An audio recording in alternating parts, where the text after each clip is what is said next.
Oi, tudo bem? Um ano depois, aqui estou eu com um novo vídeo para o canal.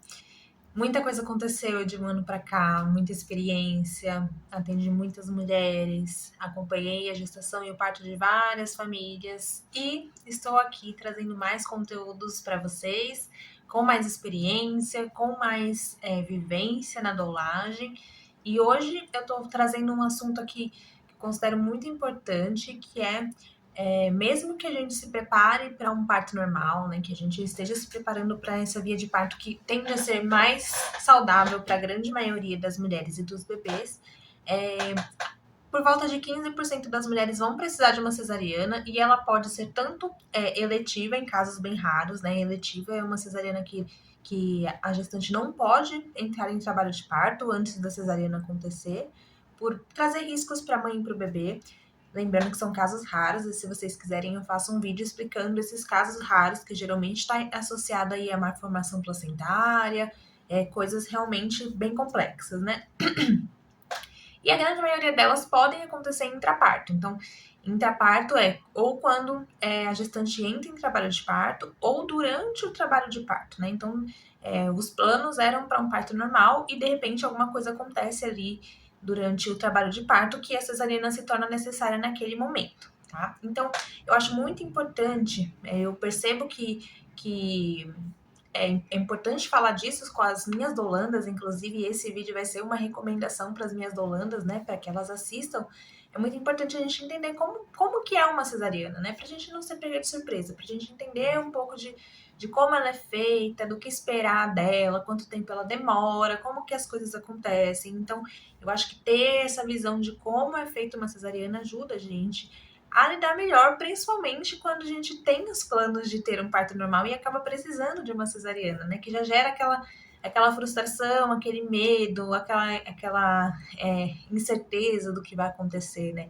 Então, eu sou do tipo de doula que gosta de preparar a gestante para qualquer coisa que pode acontecer, por mais que a gente sempre esteja aí em busca de um parto normal, mas a cesariana pode ser necessária para algumas mulheres, e por isso eu quero mostrar aqui como é feita uma cesariana, e principalmente falando de uma cesariana intraparto, né? Ou seja, durante o trabalho de parto, que de repente ela precisa acontecer ali por algum motivo, né? O bebê apresenta batimentos não tranquilizadores, acontece um descolamento de placenta, uma ruptura uterina, alguma emergência, né, que a cesariana precisa ser feita.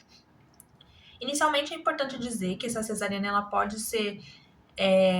ela pode ser um clima de urgência, ela pode acontecer em caráter emergencial, que geralmente acontece aquela correria toda, vai para o centro cirúrgico muito rapidinho, e às vezes pode acontecer alguma situação de a gente perceber que a cesariana é o mais indicado, mas não precisar ser uma correria, apesar de ser importante essa cesariana acontecer, né? Que é quando a gente percebe que o bebê às vezes não tá recuperando bem os batimentos, e a gente não tá num trabalho de parto muito avançado. Algumas indicações de cesariana são muito emergenciais e as outras nem tanto, então nem sempre vai ser uma grande correria, mas às vezes sim, é uma grande correria numa cesariana, principalmente intraparto, e a gente precisa estar preparado para elas, né? Então é importante que você assista também com o seu acompanhante de parto, porque é a pessoa que vai estar lá com você nesse momento, vivenciando também toda essa experiência de uma cesariana que pode acontecer de forma muito rápida, tá? Então, eu vou falar um pouquinho, assim, de forma bem resumida. Eu não vou aprofundar nada, né, sobre esse assunto, mas é só para vocês entenderem passo a passo de uma cesariana intraparto, tá bom? Então, vamos lá. Inicialmente, né, quando a cesariana é indicada, a gestante geralmente é mudada de local. Aqui em São Paulo, a grande maioria dos hospitais, elas têm centro obstétrico, com salas de parto. Então, se você está em trabalho de parto normal, você está dentro dessa sala. E aí, se você tem uma mudança de planos e vai para uma cesariana, você muda, né, dessa sala de parto para uma sala cirúrgica, um centro cirúrgico, que é onde tem toda aquela iluminação, geralmente é um ambiente um pouco mais frio, né, um pouco mais cirúrgico e hospitalar mesmo. Então, tem esse clima um pouco diferente, que acaba mudando o clima, né, do parto, que geralmente é uma luz mais baixa, um ambiente mais acolhedor para ajudar, né, no estímulo aí de ocitocina durante o trabalho de parto. E a cesariana tem esse ambiente um pouco mais frio, porque justamente é uma cirurgia de médio porte acontecendo ali, então precisa de um pouco mais de cuidado de fato, tá? Mas isso não significa que as luzes precisam estar daquele jeito, às vezes pode apagar as luzes, né, do centro cirúrgico e deixar o foco só ali onde está acontecendo a cirurgia, para ser mais acolhedor, tanto para você e para o bebê. E outra coisa que é importante pontuar aqui é que nem sempre, eu vou falar aqui do melhor, do cenário ideal para uma cesariana respeitosa. Nem sempre todos esses desejos são atendidos, mas é muito importante que a gente construa um plano de parto exigindo coisas, né, mais respeitosas durante a cesariana, né? Então, e quando a gente planeja, faz o plano de parto, a gente também inclui o caso de uma cesariana. E a gente pode fazer com que ela seja mais respeitosa em vários aspectos. E se vocês quiserem, eu também gravo um vídeo só falando sobre uma cesariana respeitosa, tá bom? Porque são vários pontinhos ali. E eu gosto de explicar o porquê de cada um deles também, para não parecer que é só uma coisa para enfeitar o parto, quando na verdade tem um benefício em cada coisa que a gente acrescenta, né, nessa humanização, nesse respeito ao parto e também a cesariana, né? Então, isso é importante pontuar.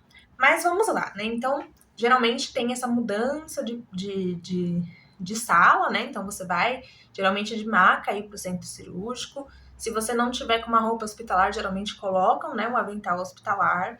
E quando você chega na sala de cirurgia, a primeira coisa que tem de acontecer ali é a anestesia, né? Então, geralmente, a anestesia numa cesariana é a RAC, né? A raquidiana. Não, na grande maioria dos casos, você não vai precisar de uma anestesia geral, tá?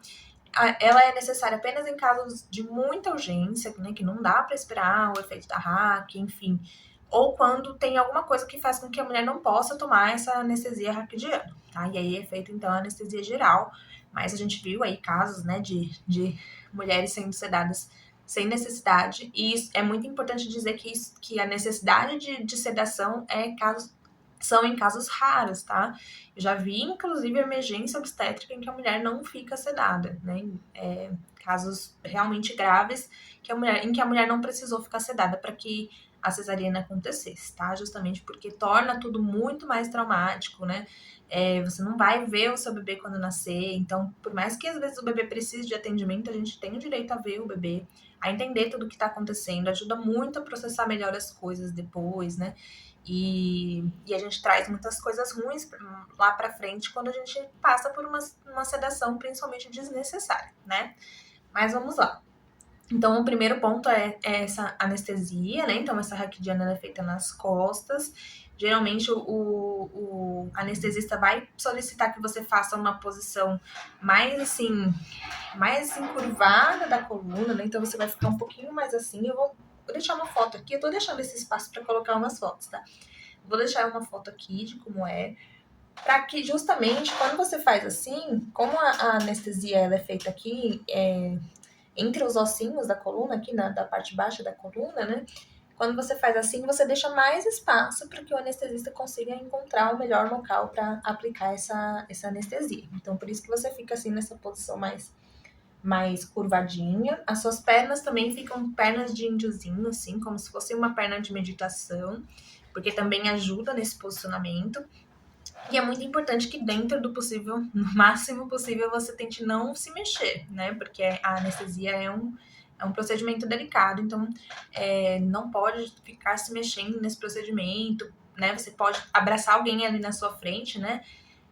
Enquanto o anestesista está fazendo aqui atrás a anestesia, você pode estar abraçada com o seu acompanhante, com a sua doula, com alguém da assistência, tá? Para que você se sinta mais segura, né? E pode ser que nessa cesariana intraparto você esteja sentindo contrações, né? Durante o procedimento, né? E aí você vai avisando o anestesista para que ele pare na hora da contração, porque pode ser mais perigoso, né? Você acabar se mexendo ali durante a contração e tá administrando essa anestesia, tá? E aí você, geralmente nessa anestesia você vai sentir inicialmente um geladinho, né? Porque é onde vai fazer a sepsia ali das suas costas, então vai limpar suas costas direitinho com um líquido mais geladinho. E a partir desse momento é muito importante que não mexa mais nessa região, não coloque a mão nas costas, nem você nem outra pessoa, para manter ali esterilizado, né? Vamos dizer assim. E aí depois é administrada uma anestesia local, então é um uma outra injeçãozinha que você vai sentir ali um pouquinho, e essa anestesia local vai fazer com que você não sinta a aplicação da raquidiana de fato, né? E aí, depois dessa anestesia local, é feita a administração da raquidiana, né? E aí você vai. E aí, depois que ela é feita, você fica deitado um tempinho até fazer efeito.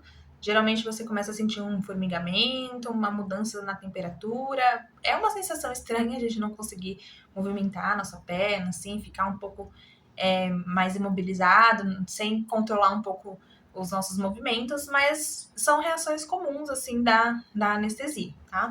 Você vai ficar um pouquinho lá deitada. Depois que que é administrada essa anestesia, é feito o.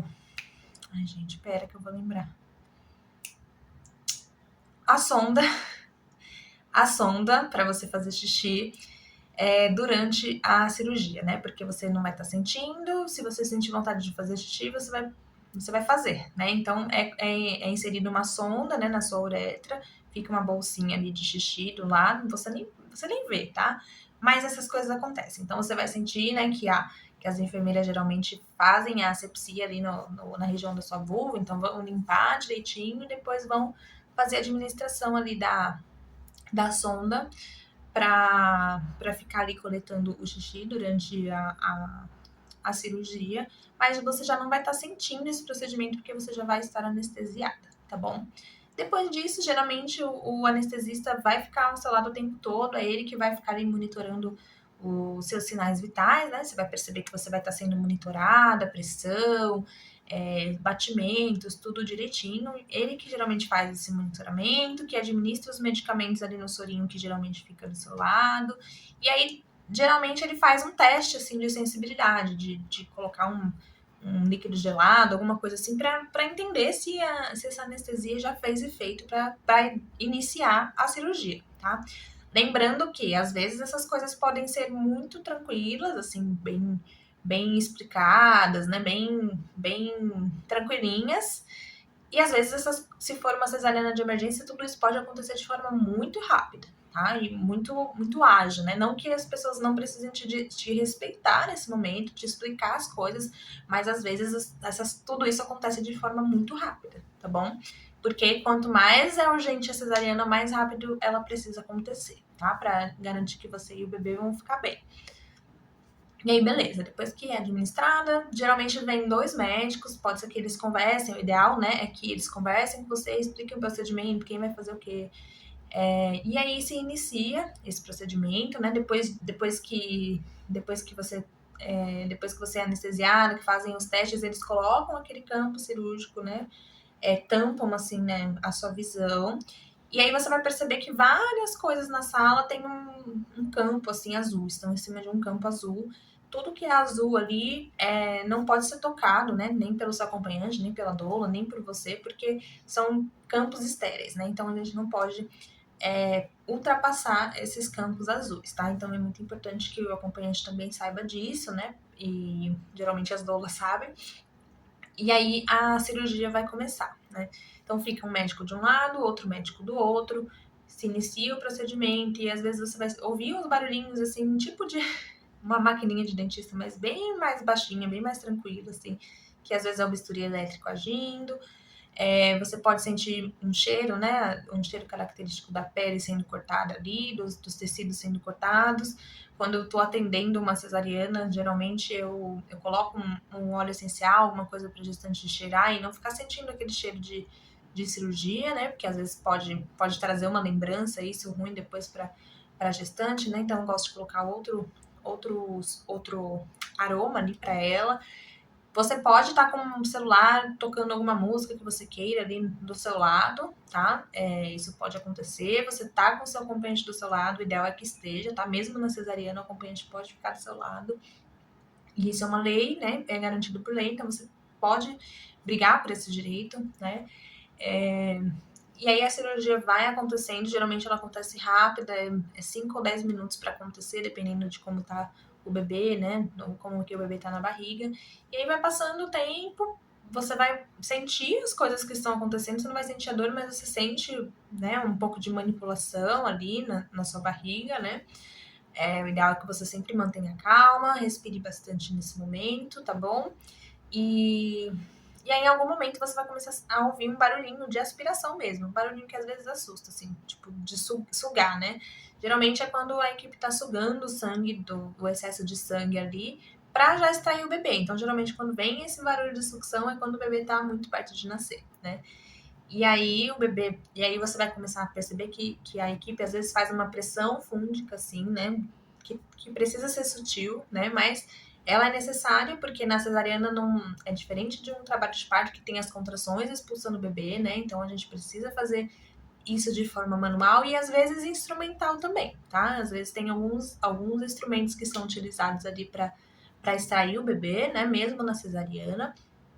E aí, nesse momento, o bebê nasce. E aí, a médica ou o médico que tá fazendo esse parto, né, tá fazendo essa cirurgia, vai retirar o bebê, vai ver como é que tá. O pediatra também já tá ali olhando, né, geralmente na sala de parto, para ver se esse bebê tá bem. E o bebê estando bem, ele pode vir diretamente pro seu colo, fazer contato pele a pele com você, mesmo na cesariana. Então, você pode abaixar seu top, abaixar sua roupa, ou abrir sua roupa, colocar o bebê no seu colo. Pode ter contato com a amamentação na primeira hora de vida e é altamente recomendado que isso seja feito, tá? Te ajuda a produzir mais ocitocina, que vai evitar a hemorragia pós-parto, né? Então a gente sabe que a cesariana aumenta o risco da gestante ter um sangramento, né? Imediato, no pós-parto imediato ali. Então essa ocitocina vai ajudar, então é muito importante que o bebê venha para o seu colo se estiver bem. Se por algum motivo o bebê não nascer bem, ele pode ser atendido e depois vir para o seu colo se ele se restabelecer, tá? Então, essa primeira hora de vida que a gente fica com o bebê no colo, ela pode ser no momento mais oportuno. O ideal é que venha assim que o bebê estiver bem pro seu colo, tá? E aí, enquanto você fica com o bebê no colo, enquanto alguém estimula a amamentação, o procedimento é finalizado, né? Então, nesse momento, vão estar fechando aí todas as camadas que foram abertas, né, durante a cirurgia. E enquanto isso, você pode ficar com o bebê no colo, o seu acompanhante, a sua doula ou uma enfermeira pode ajudar você a fazer um suporte para o bebê. Alguns hospitais dão um top, assim, tipo um canguru, que você coloca o bebê dentro do top para te ajudar a segurar, né? É muito importante lembrar que as suas mãos na cesariana não precisam ficar amarradas, tá? Você pode ficar com as mãos soltas, justamente para ajudar a pegar o bebê, sentir o bebê, fazer um carinho no bebê quando ele nascer. Na cesariana, assim que o bebê nasce, também é recomendado que seja feito o clampeamento tardio do cordão umbilical, ou seja, né, que consiga aguardar esse cordão parar de pulsar, ou pelo menos aguardar 3 minutos, que é quando a gente já tem aí um aporte de pelo menos um pouco do sangue que está na placenta da mãe, retornando aí para o bebê, já que esse sangue é dele, e traz inúmeros benefícios para o bebê quando a gente aguarda esse clampeamento tardio do cordão umbilical, tá? Então é muito importante que esse direito do bebê também seja mantido ali durante a cesariana, tá bom? Não tem nenhum problema, tanto no parto normal quanto na cesariana, isso é possível, tá bom? E aí, quando a cirurgia finaliza, né? Geralmente bate assim o tempo, né? Quando a cirurgia finaliza, porque o processo de fechamento, né? De sutura ali, de finalizar a cesariana, ela é mais demorada do que os cortes e o nascimento do bebê, né? Então precisa ser feito com mais cautela, com mais critério. Então ela demora um pouco mais do que o próprio nascimento. Mas você aproveita essa 1 hora para ficar com o seu bebê no colo, tá bom? E quando acaba, geralmente é quando o pediatra vem para a sala de parto e faz todos os procedimentos de medir, de pesar, né? De fazer vitamina K no recém-nascido. Então, tudo isso é feito depois que o bebê nasce e depois que tem o contato pele a pele com você, tá bom? Depois disso, depois que finaliza, que você tá bem, que o bebê já tá no seu colo, que tá tudo certo, você vai para uma sala depois de recuperação anestésica, fica mais ou menos aí umas 2 horas até se recuperar, até perceber que passou o efeito da anestesia, e é nesse momento, geralmente, que você pode voltar a se alimentar e a ingerir líquidos, tá? Infelizmente, a gente não pode beber água, nem se alimentar perto da cirurgia, nem quando está acontecendo e nem logo após, tá? Mas é assim que possível, você pede para a equipe liberar a sua dieta assim que você passar por essa recuperação anestésica, porque provavelmente você vai estar morrendo de fome. Tá bom? Então, basicamente, é assim que funciona uma cesariana uma cesariana intraparto, né? Tentem passar de forma bem simples aí o passo a passo, só para vocês entenderem um pouco de como isso acontece no centro cirúrgico, estarem preparadas e saber mais ou menos o que vocês vão passar caso isso seja o seu caso, tá bom? Se vocês tiverem alguma dúvida em relação à cesariana, quiser que eu explique um pouco mais alguma coisa que eu falei aqui, pode deixar nos comentários que eu faço um vídeo novo para tirar todas as dúvidas de vocês em relação a esse assunto ou a qualquer outro que vocês tenham algum tipo de dúvida, tá bom? Então hoje é só e até o próximo vídeo.